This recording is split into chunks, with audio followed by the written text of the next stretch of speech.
साथियों, बामसेफ का 39वां राष्ट्रीय अधिवेशन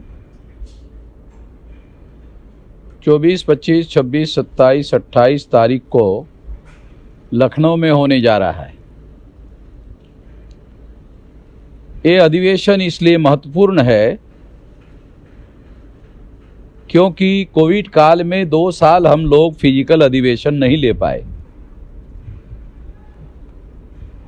इस दृष्टि से इस अधिवेशन की महत्ता है, महत्वपूर्ण है और इसलिए डेलीगेट साथियों में अधिवेशन को आने के लिए अतिरिक्त उत्साह देखा जा रहा है और प्री रजिस्ट्रेशन बड़े पैमाने पर हो रहा है। भारी संख्या में प्री रजिस्ट्रेशन लोग कर रहे हैं। तो इस तरह से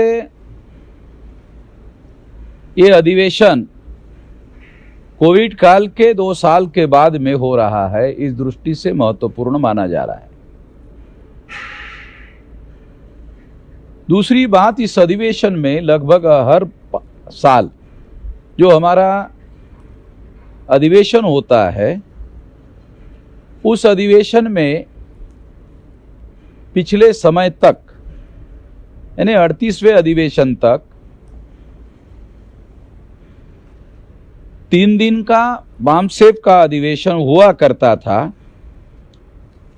और 2 दिन का भारत मुक्ति मोर्चा का अधिवेशन हुआ करता था। अब की बार बामसेफ का अधिवेशन 2 दिन का होगा और भारत मुक्ति मोर्चा का अधिवेशन 3 दिन का होगा। ये परिवर्तन रणनीतिक परिवर्तन है।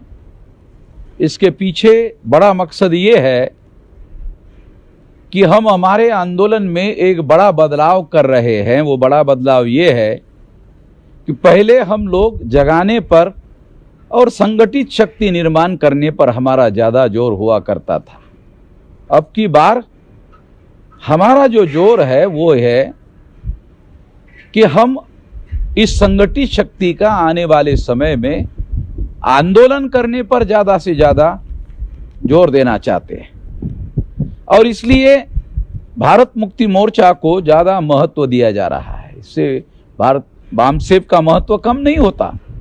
तो इसलिए 2 दिन का उसका जो बेसिक ऑर्गेनाइजेशन है उसका अधिवेशन भी साथ साथ होगा। तो ये बड़ा बदलाव जो है इस अधिवेशन से होने जा रहा है। जैसे कि इसके पहले आप लोगों ने देखा कि हमने कई मुद्दों पर भारत बंद करने का कार्यक्रम चलाया। 5 मार्च 2019 को 13 पॉइंट रोस्टर के विरोध में 200 पॉइंट रोस्टर लाने के लिए जो भारत बंद करवाया गया था वो बहुत बड़ा भारत बंद था।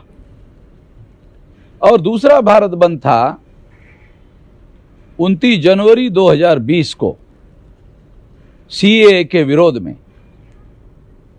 और वो भारत बंद पहले भारत बंद से भी ज्यादा बड़ा भारत बंद था। उसकी वजह से नरेंद्र मोदी और अमित शाह दोनों मिलके, बल्कि आरएसएस भी मिलकर, तीनों मिलकर भी पार्लियामेंट का पास किया हुआ कानून अभी तक लागू नहीं कर पाए। इससे अंदाजा लगाया जा सकता है कि हमारी आंदोलन करने की जो रणनीति है वो कितने बड़े पैमाने पर सफल हुई है। तो आने वाले समय में हमारा थ्रस्ट बड़े पैमाने पर आंदोलन करने वाले संगठनों को ज्यादा से ज्यादा बड़े पैमाने पर जागृत और संगठित करने पर रहेगा और आंदोलन पर ज्यादा से ज्यादा जोर रहेगा। इस बात को ध्यान में रखते हुए ही हम लोग आगे अपनी रणनीति पर काम कर रहे हैं। इसलिए मैं देश भर के बामसेफ के लोगों के साथ साथ भारत मुक्ति मोर्चा के लोगों को, विद्यार्थी, युवा और बेरोजगार लोगों को बड़ी और भारी संख्या में इस राष्ट्रीय अधिवेशन में आने के लिए आह्वान करता हूं, अपील करता हूं। और इस अपील को, आह्वान को ध्यान में रखते हुए लोग इस अधिवेशन में ज़्यादा से ज़्यादा संख्या में आने की कोशिश करेंगे। अभी तक 8000 से ज़्यादा लोगों का रजिस्ट्रेशन हो गया है और अभी जो नजदीकी राज्य है जैसे उत्तर प्रदेश है जहां ये अधिवेशन हो रहा है, तो वहां से अकेले ही 8-10 हजार डेलीगेट जो है आ सकते हैं, ऐसी तैयारी चल रही है। तो ये ऐतिहासिक अधिवेशन होने जा रहा है और ये इस दृष्टि से सभी लोगों के लिए महत्वपूर्ण बात मानी जानी चाहिए। इस मौके पर मैं इतना ही कहना चाहता हूं। आप लोगों ने मेरी बात ध्यान से सुनी, इसलिए आभार, धन्यवाद।